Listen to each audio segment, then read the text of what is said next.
the sad thing is, like, this whole video is about how I will always lose. Like, if it's Victoria versus any form of productivity, I will always lose. And yet, I finished my second book this week, so I feel like I should get points for that. But then everything that happened after that was just a productivity fail. This is 10% luck, 20% skill, 15% concentrated power of will, 5% pleasure, 50% pain, and 100% reason to remember the name. So round one, I guess, would be Victoria versus the Twitter. And here's the problem. I have received much mockery for my attempted Twittercationing, which is essentially when I decide that Twitter is eating my life, and so I'm going to take a break from it. And the problem that I make, generally, is declaring how long that break's going to be. Like, I'm going to take a 5-day Twittercation. So here's what happens. It's like about 1 hour in, and I'm like, oh, I wonder what the world is up to right now. And then I'm like, no, you are on Twittercation.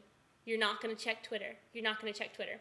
And then fast forward like 3 hours. This is where we'd have special effects if I had more time. But you fast forward like 3 hours, and then here's the problem. I start thinking, okay, I'm going to get on Twitter, and I'm going to see what other people are doing, but I'm not going to tweet. And then nobody else has to know that I'm breaking my Twitter fast. See? Slippery slope. So I get online, and nobody knows I'm there because I'm being really careful not to tweet, and maybe another hour goes by, and of course I'm still sitting on Twitter an hour later, and then somebody says something like, fabulous, like, oh, that book was so good, have you read it? Or, man, I like this cookie.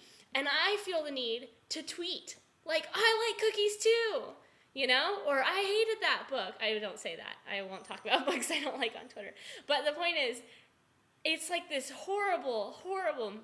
So I've received much mockery for the fact that my Twittercations on average last about 4.5 hours instead of 4 to 5 days or a week like they're supposed to. It's just because I can't. Twitter wins. Victoria versus Twitter. Twitter wins. Round 2 was going to be Victoria versus the to-do list. Again, I lied to myself, just the way I did with Twitter. Here's my problem. I write my to-do list, and I'm like, yeah, I got this to-do list. I'm going to get so much stuff done. For every item that I cross off my to-do list, I add one.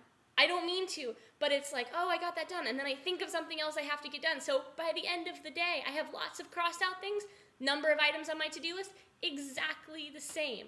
Also, some days I just don't seem to be making progress on the to-do list, and so I cheat. And I'll start adding, I'll add things to my to-do list that I've already done so that I can cross them out.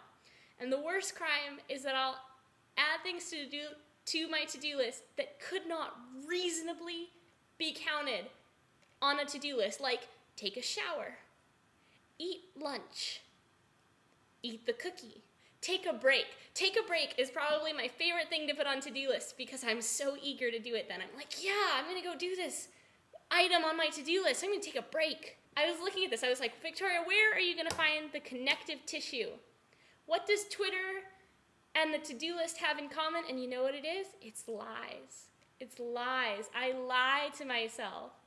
I tell myself I'm going to take a Twittercation. I'm not. I'm never, ever going to take a Twittercation. I'm always going to be there lurking.